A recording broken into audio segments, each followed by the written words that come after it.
Oke, bismillahirrahmanirrahim. Assalamualaikum warahmatullahi wabarakatuh. Kami dari kelompok 4 akan mempresentasikan mekanisme keuangan berbasis bagi hasil. Sebelumnya, perkenalkan saya Syahrul Imawan Suwandi dengan NIM 2019 04 20 263. Kemudian teman saya Muhammad Kresna Budi dengan NIM 2019 04 20 290. Selanjutnya ada Nur Fatihah Samanuddin dengan nomor NIM 2019 04 20 136.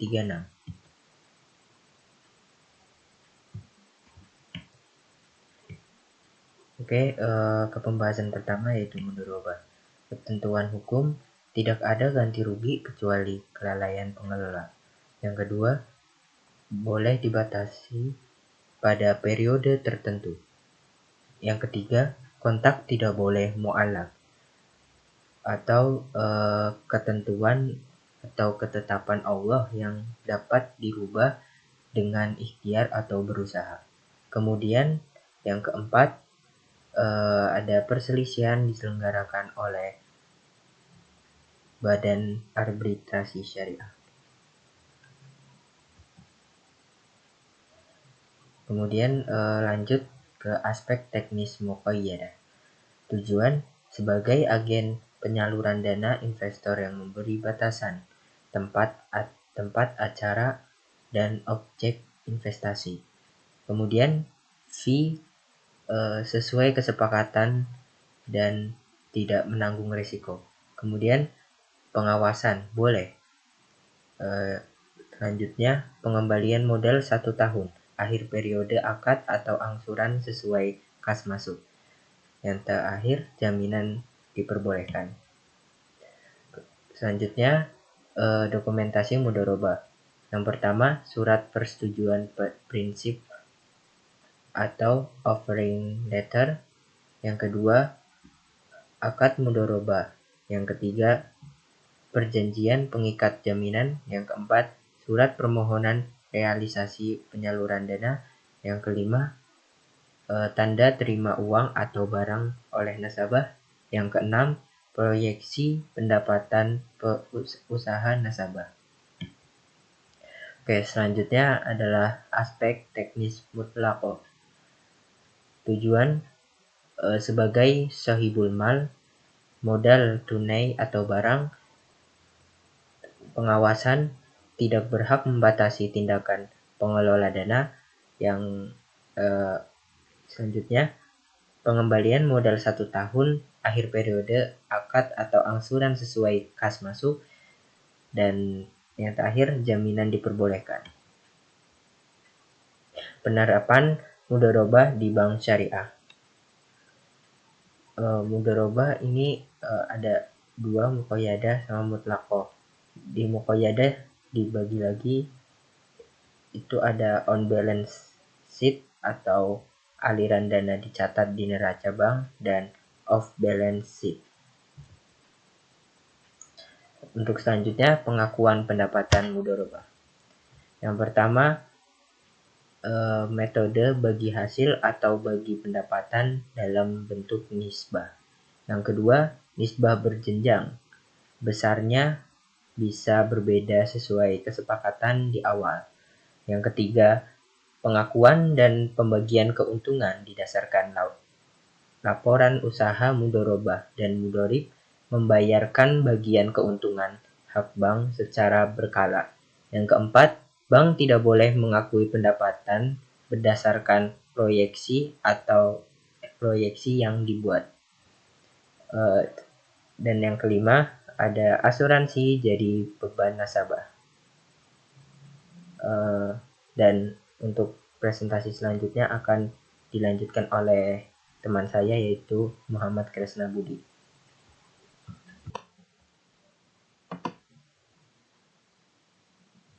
Oke, selanjutnya adalah musyarakah.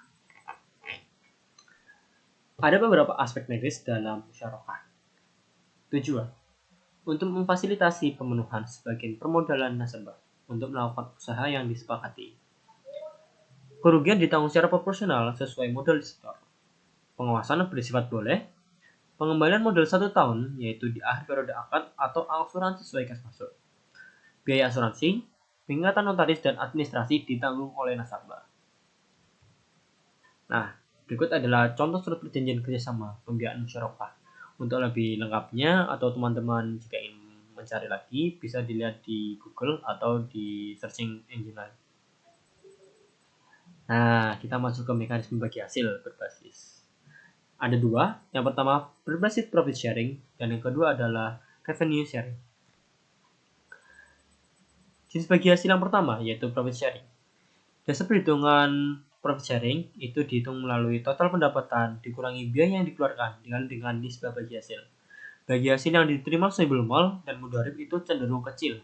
Sedangkan dalam revenue sharing, dasar perhitungan dihitung dengan total pendapatan dikali dengan nisbah bagi hasil. Sehingga bagi hasil yang diterima Sohibul Mal dan Mudharib itu cenderung lebih besar. Ada beberapa faktor yang mempengaruhi hasil bagi hasil. Faktor langsung, yaitu yang pertama investment rate, kemudian jumlah dana yang tersedia, dan nisbah bagi hasil. Dan faktor tidak langsung, yaitu penentuan butir pendapatan dan biaya bank, dan nasabah melakukan share dalam pendapatan dan biaya, serta kebijakan akunting. Ada beberapa karakteristik nisbah bagi hasil. Ada 5 yang kita sebutkan di sini. Yang pertama adalah cara menyelesaikan kerugian, besaran nasabah, jaminan, bagi untung, serta presentase. Nah, yang pertama yaitu cara menyelesaikan kerugian. Yang pertama yaitu diambil terlebih dahulu dari keuntungan. Kemudian bila kurang bisa kita ambil dari pokok modal. Selanjutnya cara penetapan nisbah dalam funding. Misalnya nih, besarnya 50/50, 60/40, 70/30. Perhitungannya yaitu nisbah bank di mana biaya ditambah harapan keuntungan dibagi dengan pendapatan bank. Nah, untuk menghitung nisbah banknya itu 100% dikurangi dengan nisbah bank. Financing didasari oleh referensi margin keuntungan dari tim aset dan liabilities committee atau ALCO. Perkiraan tingkat keuntungan usaha yang dibiayai. Nah, selanjutnya akan dijelaskan teman saya yaitu Nur Fatihah.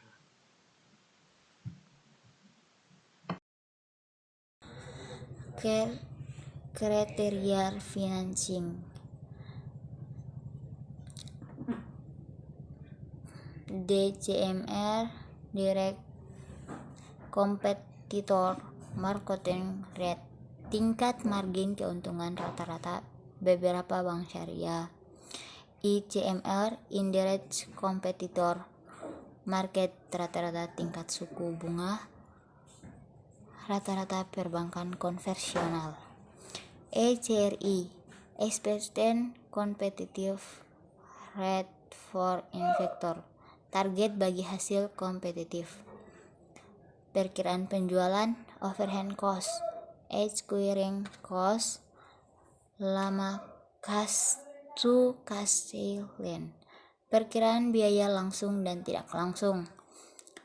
Delay factor, waktu tambahan untuk antisipasi keterlambatan pembayaran.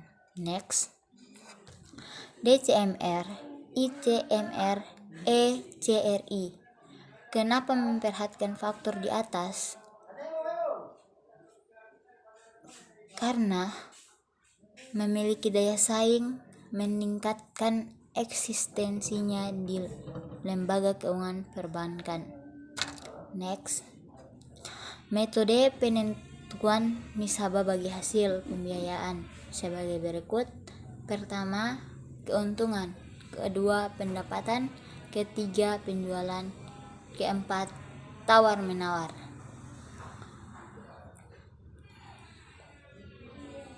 Next,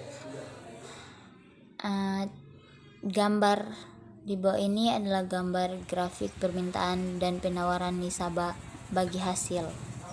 Bagi berikut bisa dilihat kan teman-teman di bawah ini. Next, ini adalah contoh perhitungan nisbah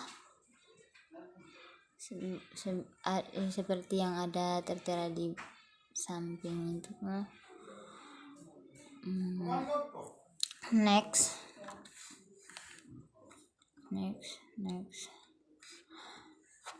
Kritik terhadap produk pembiayaan mudharabah dan masyarakat dalam sisi bagi hasil. Pertama, peranan ganda perbankan syariah. Kedua, semua nasabah mendapatkan bagi hasil. Ketiga, bank tidak siap menanggung kerugian. Keempat, metode bagi hasil yang berlebit-lebit. Next, perhitungan yang berbelit-belit. Bagaimana? Diketahui investasi nasabah A 100 juta, nisabah bagi hasil 50 bagi 50, total uang yang dikelola bank syariah untuk investasi 10M, keuntungan bank 1M.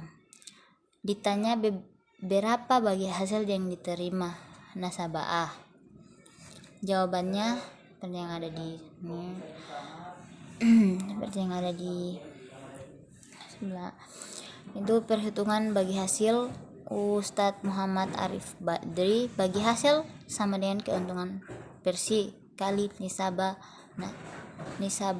nasabah A kali porsi modal nasabah A dari total dana yang dikelola bank syariah, sama dengan 1M kali 50% kali 100% sama dengan 5 juta.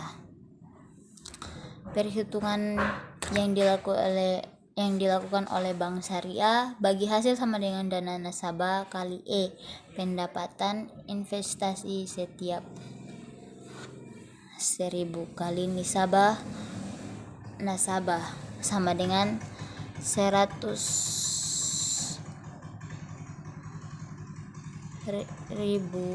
kali 11,61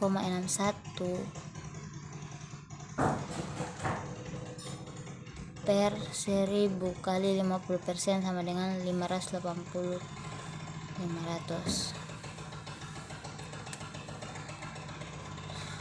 Sekian presentasi dari kami, lebih dan kurangnya mohon dimaafkan. Wassalamualaikum warahmatullahi wabarakatuh.